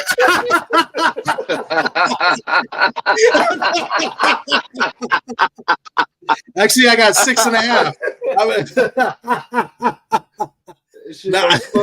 That shit gonna slow down the dial-up speed. You stay on too long, huh? I got my Obama phone is acting up. Oh man, my internet is okay, man. That it was out the area. I'm in the Bronx, man. I don't live in good neighborhoods like you guys. You know, D-Free, he's serving and protecting. He live in a good neighborhood, man. He live in the suburbs. I'm in a bad neighborhood, man. Shit, I'm in the middle of DC right now. I'm right here on Georgia Avenue. Ain't nothing good about this neighborhood I'm in. I know. Yeah, man. So I'm in the Bronx, man. Oh man, what does this guy say? 200K, no chance I'm getting in a ring. He's pulling. If you can get 200K for sitting your ass out for 2 years, bro. Look, man, if they call me and say, hey, we want you to do some YouTuber crossfight or fight some guy, and I can just come back and snatch 200,000 real quick, that's a lot of money, bro. Why don't you try to get to? Would you fight Jake Paul? I would, but I'm not gonna be the guy that's capping for it. Yeah. You know how that goes. You cap. I'll fight him, and you do all that. It just don't bode well for us. Yeah. Now, if he came at me directly, then that's different. Yeah. Then I'm gonna let his ass have it. But I'm not gonna be on social media capping to fight that man. Man, you see the kind of guys he's fighting. Yeah. And then he's gonna, what weight would you be able to fight him? Because he fights like 170 or something like that. Bro, I've been off 4 years. I can definitely make 170. 170, yeah, that's what I'm saying. That's what fight would you make? The last time you fought was you fought at 154. Was that the last time you fought at 154 or 160? Yeah, 154. 154. But I wouldn't even, if I came back and did like one fight, I wouldn't even attempt to make 54. Yeah, I would probably do like 60, man. Yeah, I wouldn't even try to do it. What's your walk around weight? Like 180? Probably like 180, 185. Yeah. So maybe if Jake Paul sends you that bag, you got to do it. He not gonna fight guys like me. Nah, I would have to. Yeah, he fighting YouTubers and guy like Ali, the Ali kid, man. But, you know, I don't think the kid is I don't think Jacobs is doing nothing bad. 200,000, even though he's made some good money. Hey man, you got to take that bag where you can, man. That's a nice bag to come back. Yeah, and he's not fighting a guy that could punch. So I mean, I get it. Yeah, he's not fighting a world beater. Yeah. You think Jake Paul and that Tyson fight happens? Because they still saying that it's on, like in November or something. I don't really care if it. I mean, Mike Tyson gonna be like 58, 59 years old when that fight happens. Yeah. Man. We got to stop thinking he the Mike Tyson of old. He had to pull out of this fight because he had a health scare. Exactly. Like, what the fuck, man? Like, I don't want to see that shit, bro. Like, I want this guy to fight some real fighters. I'm not hating on the money. Like, get your money. You built your base. I'm just hating on the premise. Yeah. The premise is you want to be champ. You want to do this. You want to do that. But, bro, you got to fight some real fighters. Can't fight youth basketball players, MMA guys, and all that shit, and keep thinking like I want to fight Canelo. Yeah. He'll get killed. Canelo would destroy him. Bro, that'll be a one-round fight. That would be the only fight that I'm actually rooting for Canelo. I mean, I hope if they do have the fight, the card. That the Amanda Serrano Katie Taylor fight happens, like that fight I want to see. Did y'all see that Canelo may be fighting the one kid from England? Oh, Eubanks? Yeah, I saw that. Yeah, that's a joke. It's a joke at this point. He should be fighting Benavidez. Like it's a joke. You know, but they don't mandate it. You know, Suleiman's not mandating it. It's ridiculous. You know, so he's gonna fight Eubanks. And it sounds like he's gonna fight Eubanks, and that's gonna prepare him, and they're gonna try to give him a lot of money to fight Crawford. That's what it sounds like. I'm not really mad with the Crawford thing because I'm not either. No, I think the Crawford fight is bad for him. Yeah, I think so too. I think it's because Canelo may be strong and he may be, but he's not a guy that's just big. When you look at David Benavidez, he's a big 68-pounder. When you look at Canelo's like 5'8". You know, he may carry the weight well and he may can punch, but dog, I don't think that's a good style matchup for him at all. No. And the guy in Bud with all that switching and shit he does. Yeah. Well, I don't know, bro. But the only thing is, can Crawford take a big punch from Canelo? That's the thing, because I've seen Bud get hurt before. So yeah, but it looks now, like the biggest thing is, will Canelo get any credit for beating Bud? He should. I don't think he does, though. That's the thing. They're gonna say he's a smaller guy. Well, Bud shouldn't have took his ass up there. I mean, he should. I didn't tell you to come up here. You called my name. I mean, I give him credit for beating him, but I think the vast majority is not going to give him credit because they're going the same way he didn't really get no credit for Jamel. Ain't nobody really give him credit. Like, you really only thing you heard about that was Jamel didn't fight in that fight. You didn't hear nothing about how Canelo did it. Credit is because that dude hadn't fought in so long. Them Charlo brothers, bro, they have been very inactive. Yeah. They have been so fucking inactive. They got so much personal shit going on too. Yeah. So it's understandable, but he had been I'm tired of Canelo giving us these fights. Everybody says he's deserved the right to pick and choose. But bro, you only get to pick and choose a couple times. Yeah. Like, you just keep giving us, like, I don't want to see that Eubank shit. Honestly, I don't. And the Bud thing is more of a fantasy fight. It's like playing the video game. You pick Canelo, I pick Bud, and we box now. So it's like a fantasy type fight. I will be hyped to see it. But bro, the fact that man don't want no parts of Benavidez and asking for $200 million, that's very disappointing, man. Yeah. Yeah, I agree. Yeah. And there's a lot of people saying, "Oh, well, he should. He's the face of boxing. He should ask for that type of money." I'm like, dog. Bro, nobody's paying you $200 million, bro. Well, the Sheik is. They're not gonna pay him $200 million for fighting Benavidez. It's just not. They're gonna lose so much money. Well, I mean, I think they'll pay him That's the that reason money why to he fight. asking for, because he know ain't nobody gonna pay that for him to fight David Ain't nobody Benavidez. gonna pay that, bro. That's just too much. But I think the Sheik is gonna pay him that money to fight Crawford, though. The only person that would pay for that. Give him $200 million, though. The only person that might. The only person that might pay, I don't know if it's gonna be 200 million, but it might give him a decent amount. Is Turkey? Give him maybe 75, 100 guaranteed plus. Yeah, that's what I'm saying. I mean, yeah, 200 is ridiculous, but yeah, I think the Turkey guy, the Turkey Al Sheik, whatever, I think he's the guy that would probably give out that money. Yeah, he'll give him a decent amount of money, or he'll offer him a decent amount of money, but I don't know if it's gonna be 200 million. How much is Crawford making for this guy he's fighting in August? That's a good question. I don't even know, to be honest with you. And that's Turkey too, right? Turkey's the one doing that fight. Yeah, right? they're putting that whole card together. So I'm curious, how much is he making? I would think at least 10 million, but no, I don't know. It's got to be more than that, because Bug almost got that for fighting on that David Avenesian. Yeah, that one thing he fought before he fought Earl Spence on the BK Prime. Is that what it was? Yeah, BLK. Yeah, BLK Prime. Yeah, so he almost got like 9 for that shit. So I think it's got to be more than that, because I think Bud is officially with them now. Like, I don't think he's just floating around. I think he's actually signed with them. Like, he's a part of their team.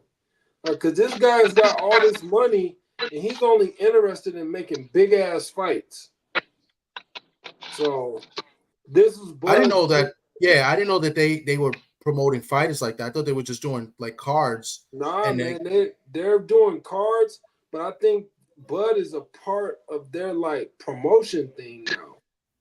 Like, I think I saw something, like some press release with him, and I don't think this is a one-offer thing with Bud. I know for him, I think Wilder was also another one that was with them and with the hopes that he would win, and I think they were going to put him with Joshua. Yeah, but I think Wilder was with Eddie Hearn, so he was with Matchroom. No, that was just only for that. That was only for that 5-on-5. Yeah, but no, even when he fought Parker, I think that was Matchroom. No, the fights was put on during the zone, but it was that when he was on the Eddie Hearn, that was only for the 5-on-5. The other fight that he had with Joseph Parker, he wasn't under Matchroom. That was just for Turkey Allocution. Oh, okay. This guy got that's why I said I think this guy. I don't know if he's signing them exclusively, but I think they put out a statement. They had a press release, and he actually tweeted it, and Bud tweeted it too. I mean, you could probably find it. Yeah, he put out some statement like, "I'm happy to be working with Bud" and all kind of shit. And I was like, "Damn!" So I think I'm gonna say he's at least making $15 million. It's a title fight as well. Yeah, it is a title WBO. I think it's a WBO. It is super welterweight. But I heard this dude ain't no slouch though. He's a strong fighter, but I don't know how good he is. You know, with Bud moving up in weight, that's the only question. Like, can he take the power? Can he take the punch? You know, but he's a strong guy. But I don't know his skill set. But don't the dude only got like 10 fights? It's something like that with 7 KOs or something like that. Yeah, it's something crazy. I think Bud is probably gonna wash him.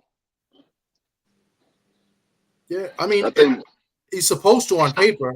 It's just the main thing is to see how he does moving up. He's 10-0-1. He's got 1 draw with 7 KOs. Yeah, he's 29 years old from Uzbekistan.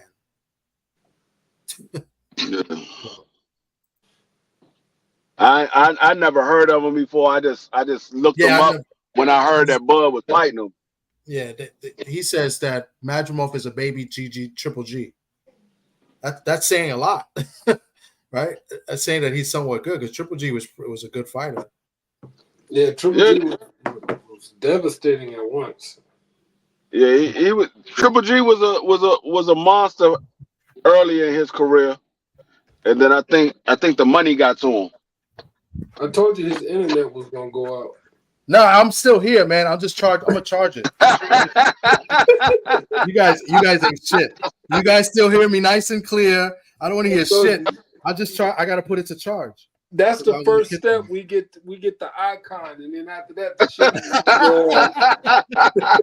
Yo, you ain't shit, bro. Damn, man. This is all Doc's fault. I gotta get embarrassed like this. Nah, my internet is good today, baby.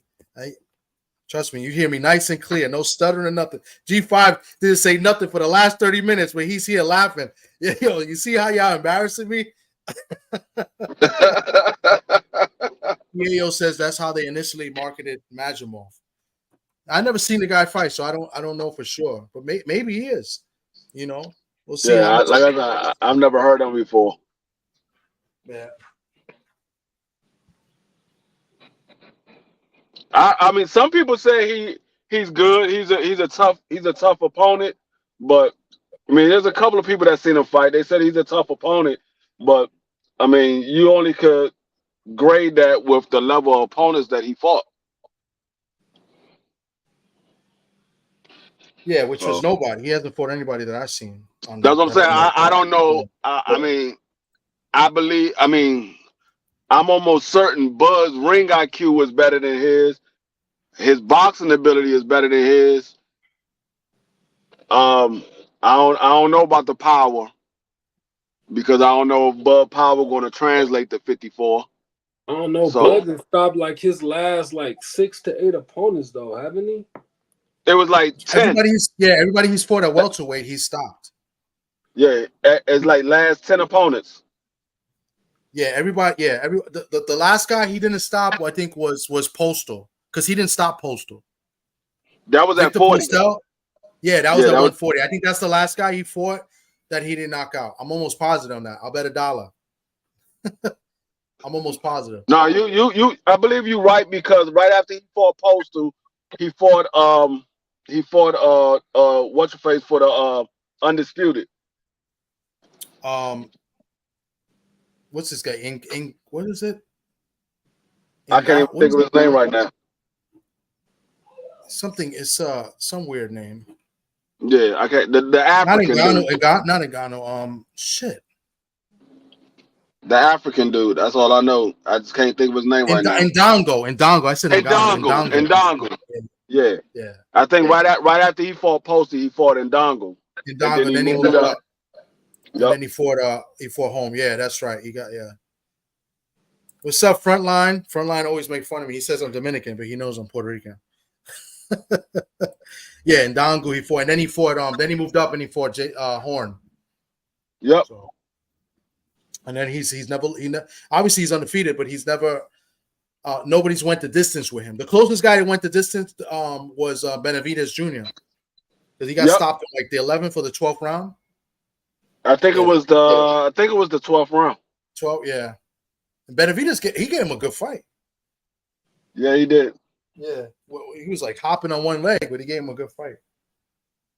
Yeah, that's why I always thought that Spence was going to beat Bud. I thought it was going to be a good fight, but I picked Spence to beat Bud, and boy, was I wrong. Yeah, we all was wrong. Yeah, was wrong. I picked Bud only because I just think Bud has more to his game than Spence. You know, I thought Bud is the best switch fighter I've seen since Marvelin, since Hagler. Yeah. So, and that's translated very good for his career. You can even somewhat say he's had a better somewhat career than Hagler. And I don't like to, compare fighters to greats. But man, that dude is special. And I like Earl Brown. I just didn't think I didn't think he was gonna be able to beat Bud, man. Yeah. It's just, but not like that. I still feel like Spence wasn't right on that fight, but I mean I don't think we'll ever know because Spence never made an excuse. So he did. Yeah, I hate to say it, but he didn't look right to me. That's And what happens when you drink so much and you do all the stuff you do outside of boxing. That shit catch up with you after a while. yeah, Very well. Yeah, that's that true. could be it too. Yeah, because he was, ever since the crash, I believe he was living a clean life. No, he wasn't. He was actually No? the crash was just the tip of the iceberg. That dude used to be loaded out. You ever seen him at a fight? No, but I'm saying after the crash.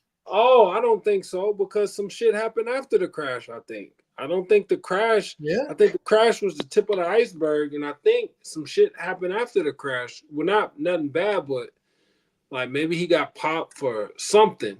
I just can't remember, but I know he got into another car accident. Yeah, but it was minor. It was like a bumper or something. It was nothing bad. No, but they said it was nothing bad, but he ended up being injured, and he had to sit out again. I think he got hit though. If I remember correctly, somebody hit him. Like he wasn't at fault. No. Yeah, somebody hit him. It was some little kids joyriding. They hit him. They ran the light and hit him. Yes. But they said it was just a little fender bender. But then he was injured. He ended up having to postpone his fight because he was injured. Yeah. I mean, he's been damaged too because with the eyes, the Pacquiao fight. That's why I want to see how he looks fighting against Sebastian. I want to see how he looks. It's gonna be that's the type of fight that would retire him, bro. You think so? Yeah, man. I've seen other people say that too, and I'm like, wow, bro, that's not the kind of fight you want to take after. I'm gonna put it like this: if Earl is really 100%, not 100% to the old Earl, but the Earl that fought Danny Garcia and Ugas, if he's that Earl, he beats Fendor. But if he's not back to that Earl, Fendor beats him. He's coming off a loss, the worst loss of his career, getting stopped, getting dominated, not just stopped. After a man told you previously, he told you exactly what he was going to do. He told you he was going to stop you, and he did. Embarrassed. Made a lot of money, embarrassed. And it's something about that first loss for a fighter when you're on top of the world, when you're invisible, it's hard to bounce back by. Not only did he suffer his first loss, but he was actually stopped. And then you take time off, right? You take a lot of time off. You've been going through a lot. Before the Spence fought, before the Crawford fight, you had even taken more time off and hadn't fought in a long time. And you come back, you get dominated. Now you're taking all this time off, and on top of that, you don't have the same coach no more. Bro, that's just a recipe. And this dude is awkward. He's fucking tall. You can't possibly prepare for him. There's just no preparing for him. And I don't think he's a world beater, but he's awkward. And he punches hard on the end of those goddamn punches. And with all that being said, I will say it again. This is the wrong type of fight to be coming back and fighting in your next fight after getting stopped like he did, man. Terrible. But the thing is, and it's like, I think Ryan Corbett makes a good point. Fendora does stay too low at times for a guy that tall. He doesn't fight tall. Now, his last fight, he fought tall mostly because he had a target that was bleeding that couldn't see, so he could stay on the outside. But he does tend to do that. He does tend to drop low and get caught. I mean, there's 2 fights before that. He was getting hit a lot and he was getting hurt. I mean, he got stopped, and then the fight before that, I think Lubin hurt him. Lubin dropped him. Lubin dropped him. Yeah. So I don't know. The only thing that really concerns me out of everything was 2 things. One, the layoff for Earl, and the new coach. I don't know if this new coach is going to try to implement something new, or if he's just going to tighten up what Earl already does. Earl don't look like, I don't know, man. Y'all fascinated with that young Earl. Earl got hurt against Ugas, man. He got hurt against him for a minute, got rocked. So Yeah. this is just for me. I think he would have been better off taking the tune-up. But I think coming off that fight, and he still hasn't fought. You know, it's still, what are we going on now? If we pull up Earl Spence, record, how busy has he been the last 3 years? He hasn't. He's that's what twice in 4 years. He has 2 fights in the last 3 years. 3 or 4 years. He had 2 in the last 3. That's really? He had Ugas and he had Crawford. So he went. So he's had a major car accident. Widespread drinking problems. Fired his coach. Got dominated against probably one of the best fighters in the world. Has this long layoff. Got hurt against Ugas, even though he won. He got hurt, and now he's coming back fighting a guy that just dug deep and won a fight that nobody thought he was gonna win, and who's like 6'3", 6'4", 6. Bro, it's just a bad fight. It's a terrible fight for him, man. I think he would have been better off taking the tune-up, man. Terrible fight. And who's his trainer? Is it Roy Jones' trainer? Somebody's asking. No, it's not. No, it's not Roy Jones. Somebody told me. Is it Shane? No, it's not Roy Jones. It's not Roy Jones. No, is it Shane though? Shane Mosley? I think. Let me see. Let me look it up. I heard Roy Jones too, but I didn't know if that was serious. I think it is Roy Jones. It's somebody who used to fight. I heard Roy Jones too, but I thought it was. If it's Roy Jones, Earl losing. I'm telling you right now, if it's Roy Jones, Earl's losing. Damn, no faith in Roy? No, Roy is a horrible trainer. Yeah, it doesn't say. I don't. Yeah, I don't know. It's somebody that used to box. I'm trying to pull it up. I can't find it. Yeah, the only one I know is Roy Jones. That was the rumor I heard, but I didn't know how serious it was. I heard Roy. I thought it was Roy or Shane, but I think you may be right. I think it's Roy Jones. No, if I'm telling y'all right now, if it's Roy Jones, Earl Spence loses because Roy Jones liked to train fighters to fight his style. Nobody fights like Roy Jones. Outside of maybe the closest one I can see that fights like similar to Roy Jones is Jerome Business, and that's a stretch. Nobody fights like Roy Jones, and he always training people to fight like him. Yeah, Earl Spence loses if Roy Jones is his trainer. Yeah, Roy Jones, he fought. He was, he did a lot of mistakes. He just had great athleticism, that he could get away with some of the stuff that he did. So he's not. Yeah, he can't train him to be like him. By KO too. Wow, Jay Gibson. I don't know. I'm interested to see it. Is that the fight is signed though, right? It's coming up. It's coming up in It's supposed to be October. in Texas. October. So it's October, and it's supposed to be in Texas, right? Yeah, it's in Texas. It's at Dallas.